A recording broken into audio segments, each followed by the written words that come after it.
On today's episode of What's Going On with Shipping, what's sinking the United States Coast Guard? I am your host, Sal Mercogliano. Welcome to today's episode. You ever look back in your life and sit there and go, if I could do something different, what would I do? I initially applied to the U.S. Naval Academy, got into the Naval Academy, but learned that I could not drive ships for the U.S. Navy because of my eyesight at the time. So instead, I wound up going to State University of New York Maritime College, one of the 5 state maritime schools along the coast, plus Michigan, and became a merchant mariner where, ironically, I drove ships for the U.S. Navy. Go figure. But if I could do something different back in time, I would have joined the U.S. Coast Guard. I would have gone to New London, the Coast Guard Academy, and become a Coast Guard officer. Because I got to say, what Coast Guard does is awesome. I mean, absolutely awesome. If you don't know about the U.S. Coast Guard and what they do on a daily basis, it is amazing. The amount of responsibility and trust that is thrust onto young officers and enlisted Coast Guardsmen and women is amazing. It really is. I've gotten to know the Coast Guard quite a bit during my career. And I'm fortunate where I am today to meet a lot of Coast Guard personnel all the time. And that's what makes this announcement by the Commandant of the Coast Guard, Admiral Linda Fagan, so important to understand because she has recognized that the Coast Guard is woefully underfunded.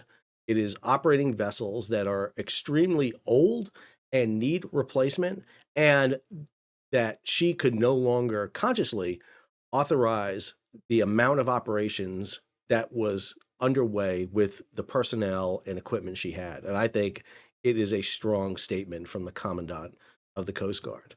So we're going to delve into that story today. If you're new to the channel, hey, take a moment, subscribe to the channel and hit the bell to be alerted about new videos as they come out. So before we jump into the story, it's important to understand what the Coast Guard does. They have refined their missions. They used to identify like 11 missions, which nobody could remember. So they've basically boiled it down to these. Number one, protection from the sea, search and rescue, which is the bread and butter of the U.S. Coast Guard. This is where we see the Coast Guard usually in action all the time. Then there's protecting the seas. There's the environmental issue. They are really the protectors to make sure that ships within U.S. waters and other entities are not polluting and really emitting foreign material and contaminants into our water. They do maritime law enforcement and security, which I think is really important. They're out there doing, the drug interdictions. They're protecting the coast of the United States, doing everything we want them to do, especially post 9/11. After those attacks, everything from containers and shipping coming in, they're doing it. Then they do maritime transportation to, merchant mariners, the Coast Guard, or the boat cops. They're the ones who issue us our licenses, our certificates. They come on board, do the certificate of inspections, ensure that the U.S. vessels are meeting the requirements for them. But this is a story that got all the attention. This is Craig Hooper over at Forbes. Personnel shortage at U.S. Coast Guard sinks 10 cutters and 29 stations. Craig goes on to write here, recruitment and retention challenges have led the U.S. Coast Guard into a system-wide service retreat, a 3,500 person shortfall, a nearly 10% shortage in the enlisted ranks is forcing the Coast Guard to take 10 cutters out of service, transfer 5 tugs to seasonal activation, and shutter 29 boat stations. Let me be clear, the Coast Guard makes do with a personnel pool about the size of the Fire Department of New York. It is a armed service of the United States, but it's not in the Department of Defense. It's in the Department of Homeland Security. It is a law enforcement agency. Coast Guard can write you tickets. They can arrest you. And matter of fact, Coast Guard officers and crews have to be embarked on naval ships to do vessel inspections in anything short of war because the U.S. Navy doesn't have the authorization to do it. This is why Coast Guard leadettes, law enforcement detachments, are sent on board vessels. So Craig quotes the Commandant of the Coast Guard, Linda Fagan, who I've met twice so far, never been in greater demand around the world. Will hurt, but leaders were quick to assure the realignment will not cause a decay in existing search and rescue capabilities. But at minimum, the Coast Guard retreat does reduce redundancy and raise risks. The cuts will roil the enforcement of America's maritime borders, opening new and dangerous opportunities for migrants, drug smugglers, and criminal networks. The Coast Guard's emergency service drawdown, however painful, is necessary. The Coast Guard's underfunded and overworked force of 57,000 active duty and reserve personnel have been stretched for a long time, but Fagan's decisive action, coming just days after the Coast Guard was boxed out of a $100 billion funding supplemental for security in the border, is more than just a prudent effort to redirect Coast Guard personnel towards 1,700 mission-critical billets. It is a cry for help. Now, Commandant Fagan has gotten a lot of attention recently. She was the subject of a congressional hearing talking about sexual assault and sexual harassment in the Coast Guard and at the Coast Guard Academy.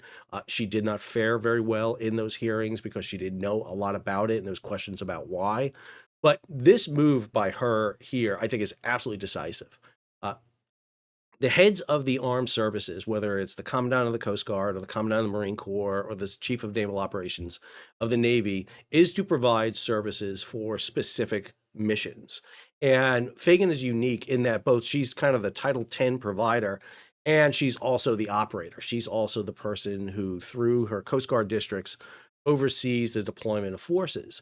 And she's come to the conclusion that because of shortages, because of insufficient funds to do maintenance and maintain platforms, she's got to take systems offline. And she could sit there and try to make do, but in her eyes and eyes of many people, and I talked to many in the Coast Guard about this, they applaud this idea that, listen, we can't continue to operate at reduced crewing levels without sufficient replacements, without sufficient parts and equipment to keep platforms going. Just had a friend take a Coast Guard cutter, one of these medium endurance cutters, from the US through the Panama Canal to Eastern Pacific and back. And that Coast Guard cutter is over 50 years old. It's a 50-year-old Reliance medium endurance cutter. That's a lot to expect of a 50-year-old cutter. I'm over 50. You wouldn't want me sailing through the Panama Canal and then doing long operations in the Pacific and coming back. I wouldn't be in good shape. And while the ship and the cutter and the crew performed magnificently, did a great job, it is a big burden on the crews of these vessels to maintain them, to ensure they're operating properly. And again, this is a major issue we're seeing in the U.S. Coast Guard. So this is from the Coast Guard website where they detail the specific changes that are going to be done here. So one of the things they're talking about here is moving up some Coast Guard cutter replacements. They're already phasing out the Reliance class medium endurance cutters. 3 of them have already been decommissioned or transferred to other countries. So the previously planned cutter decommissionings will continue, including that for Steadfast. Some cutters will be placed in a special status awaiting either decommissioning or future reactivations. In some cases, the crews will do a hull swap to lay up the cutter with the largest pending maintenance requirements. So again, the specifics here: 3 210 medium endurance cutters. The 210s are the Reliance class, will be placed in layup pending decommissioning. 7 87-foot patrol boats will be placed in layup pending reactivation. The 87-foot patrol boats are really the bread and butter of a lot of Coast Guard stations. These are the boats that go out and do a lot of the patrolling. 5 65-foot harbor tugs will temporarily not be continuously manned, but will be kept in a ready status in case ice breaking is needed. These are light tugs that are used in harbors in case it gets iced over, particularly on the Great Lakes, so that they can be used. 2 154-foot patrol craft. We're building these right now. These are the WPCs coming out of Bollinger. Will commence uncrewed recurring depot availability program at the Coast Guard Yard in Baltimore, Maryland. The next 154 patrol cutter scheduled for that will deliver the hull to the Coast Guard Yard and swap hulls with a cutter that has completed dry dock. That is significant. These are new ships coming out and they're being laid up. I've talked for a long time that the U.S. Navy should jump in on this Bollinger contract and get these to replace the patrol cutters that just got decommissioned in the U.S. Navy. And so here are some vessels that are going to be laid up that you can grab. Shoreside, there are 44 stations and 36 aids to navigation teams that currently have billets and that their staffing standards allow in the activity-based staffing model. The stations will be reduced to their staffing standards and the ants to 1 billet below the staffing standards. Other shoreside changes include crews at all 23 seasonal stations small will transfer to their parent command. The 6 non-response units, boat forces, units without SAR responses, will suspend operations and their crews will be reassigned. The identified 19 stations whose SAR response capabilities are redundant will be deemed scheduled mission units. Three of these will be ports, waterway, and coastal security level 1 scheduled mission units. Mission support units will also be part of the solution. The Deputy Commandant for Mission Support identified positions to go unfilled with minimum disruption in providing customer service. Uh, you're losing platforms, and understand losing platforms and losing stations is going to have an impact. Even though their primary issue, they say here, is that there'll be no loss of search and rescue capabilities, you are going to start losing some coverage. And I think that's going to be significant. I pulled this image from Coast Guard Operations Doctrine publication 3-0. It's a little dated, but it does a great job of really showing the issues that are at play here, such as threat areas, threats coming into the United States, these big arrows coming in. It shows the US's economic exclusion zone in blue, and then possible other exclusion zones out. What's not shown here, because this is a 2014 publication, I believe, is the massive EEZs that the US has signed to cover for Micronesia, Palau, and New Guinea that we now have to enforce. You'll see blue ship images here. Those are stations for national security cutters. The orange here are for the medium endurance cutters, what are eventually going to be replaced by what are called the OPCs, the offshore patrol cutters. But the offshore patrol cutters are delayed in coming out. This is the recent launch of Coast Guard cutter Argus 915 over at Eastern Shipbuilding in Panama City, Florida. You can see the water kicking up. You can also see the dust kicking up because this ship was built at Eastern, which never built a ship of this size before. Eastern was severely damaged by a hurricane a few years ago, but Eastern is also kind of over their head in some ways in building this. This ship was built outside on literally dirt, as you can kind of see here. There's a lot of issues with the building of these medium endurance cutters. 4 of them are being built at Eastern. The rest are going to be built at Austell, but there are issues at Austell right now in building them. Suffice it to say, the offshore patrol cutter, which is scheduled to replace both the Reliance medium endurance cutter and the Bear class medium endurance cutter, is way behind schedule. This is why we have 50-something-year-old Reliance class cutters sailing around the oceans right now. So Coast Guard needs to get these platforms up. They've received the national security cutters. Those are being built down at Pascagoula. They're coming out, but that production line is ending. The Bollinger is producing the FRCs, the 150 so foot fast response cutters, but that production line is going to end. They need to start the production line to replace the 87-foot patrol cutters, but that is about to phase out. So the Coast Guard is at a real big inflection point here. And I think Commandant Fagan is taking a bold step here to sit there and say the Coast Guard cannot continue to operate at the funding level and at the manning level with all the assets and areas we have to cover.